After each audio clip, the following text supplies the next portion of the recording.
Здравствуйте. На телеканале «Новый век» программа «Вызов 112» в студии Алия Хайрудинова.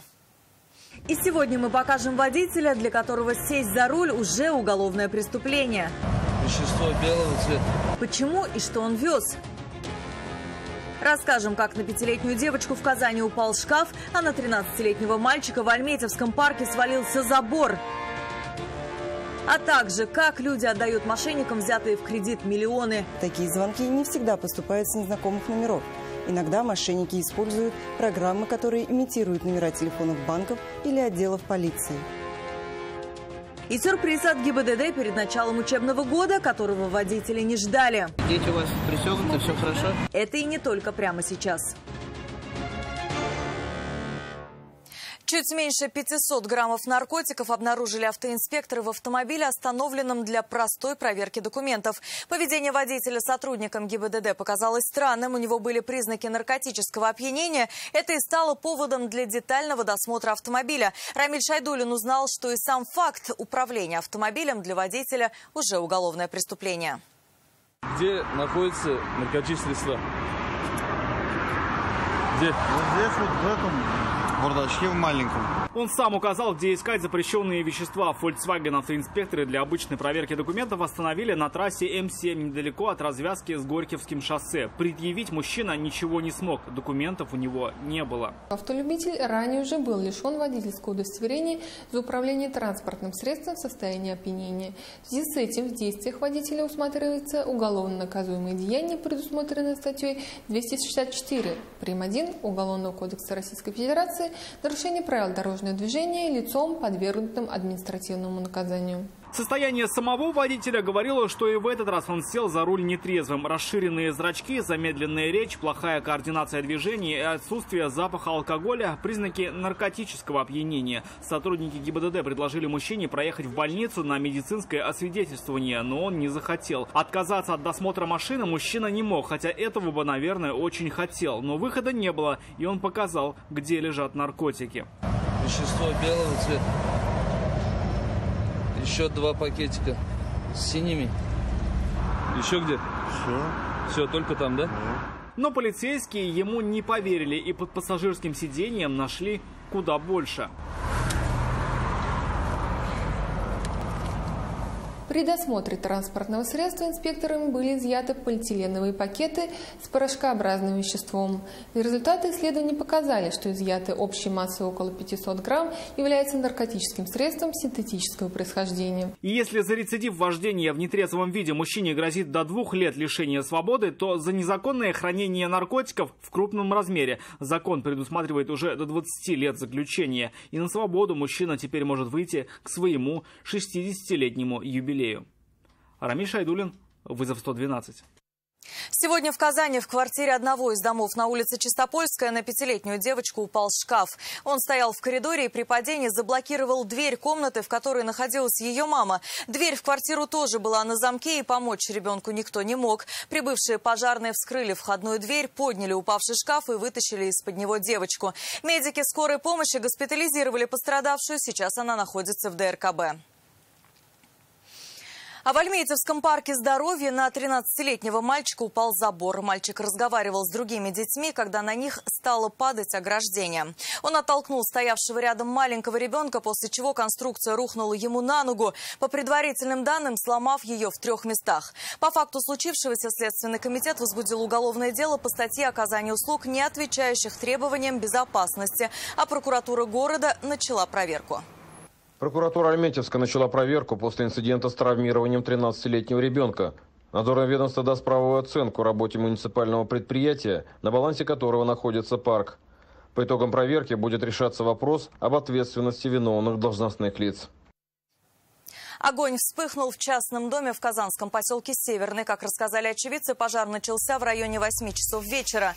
В этом доме проживали 2 семьи. Они успели выбраться из горящего помещения. Огонь стал быстро распространяться. Потушить его своими силами не смогли. Вызвали пожарных. Площадь пожара составила 30 квадратных метров. В результате происшествия никто не пострадал. Причины возгорания будут выясняться. В Альметьевске 48-летняя женщина отдала мошенникам 3 миллиона рублей, взятых в кредит. Первый миллион она взяла для себя. Хотела сделать ремонт в квартире и купить машину. Но в интернете увидела объявление о возможности неплохо заработать на инвестициях. Вложить хотела как раз взятые в кредит деньги. Оставила заявку, указала свои контактные данные. Вскоре ей позвонил мужчина, который представился финансовым экспертом. Он рассказал о сути подработки в сфере инвестирования. Женщину условия устроили. Она прошла дистанционное обучение и скачала специальное приложение для дальнейшей работы. А затем перевела на указанный счет взятые в кредит 950 тысяч рублей. На следующий день ей вновь позвонили с предложением сделать очередное вложение и убедили оформить новый кредит. На этот раз женщина взяла в банке 207 тысяч рублей и снова перечислила мошенникам. Аферисты звонили каждый день, а заявительница продолжала оформлять новые кредиты. При этом позже представители финансовой компании уже требовали оплатить страховку в размере $4000 и перешли к угрозам. Только к этому времени женщина поняла, что стала жертвой мошенников и обратилась в полицию. Таким образом, женщина успела оформить на себя кредиты в общей сложности на 3 миллиона рублей. Все деньги она перечислила неизвестным ей людям, которых теперь разыскивает полиция в рамках возбужденного уголовного дела. Подобные обманы на миллионы рублей совсем не редкость. Такое происходит чуть ли не каждый день. Одна из наиболее популярных схем обмана – звонок от якобы представителя банка. Он сообщает о том, что кто-то берет кредит, а затем советует, что надо делать, чтобы его отменить. И под чутким руководством люди сами оформляют кредиты и перечисляют деньги мошенникам. Например, 53-летняя фельдшер одной из станций скорой медицинской помощи Казани таким образом перевела аферистам без малого 2 миллиона 400 тысяч рублей. 23-летний оператор нефтяной компании из Нурлат отдал 1 220 000, 66-летний рабочий молочной компании набережных Челнов 1 100 000, а 42-летняя специалист Центра культурно-просветительской работы Бугульмы аналогичным образом отдала 587 тысяч рублей.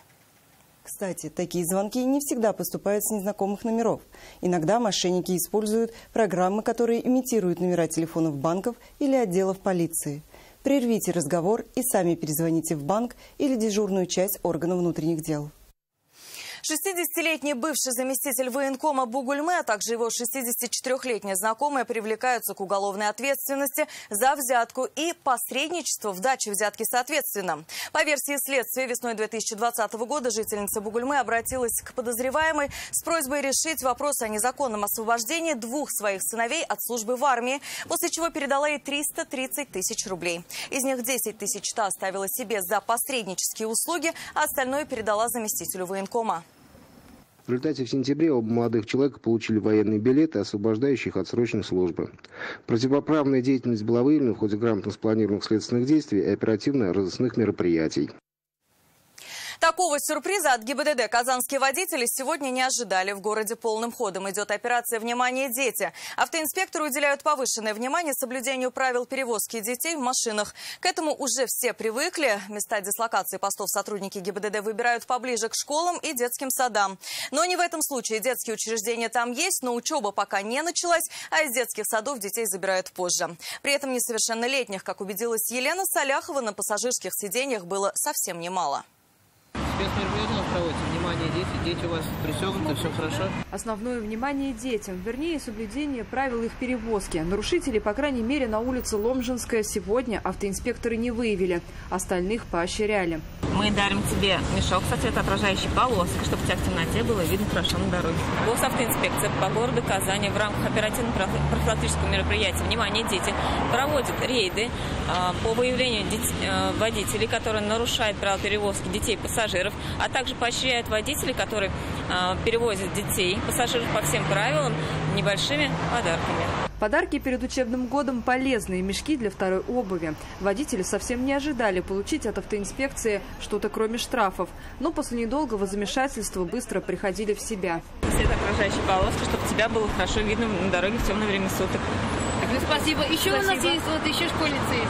Сзади есть еще одна? Да. Так, сейчас. Операция «Внимание, дети» идет уже неделю. Впереди еще одна. Места и время раздачи подарков автоинспекторы не разглашают. Правила должны соблюдаться всегда и везде. А сумма штрафа за нарушение правил перевозки ребенка в машине известна давно – 3000 рублей. Елена Саляхова, Наиль Абдулин, вызов 112. Это все, о чем мы успели вам рассказать. В студии была Алия Хайрудинова. Увидимся и не бросайте вызов судьбе, вдруг она его примет.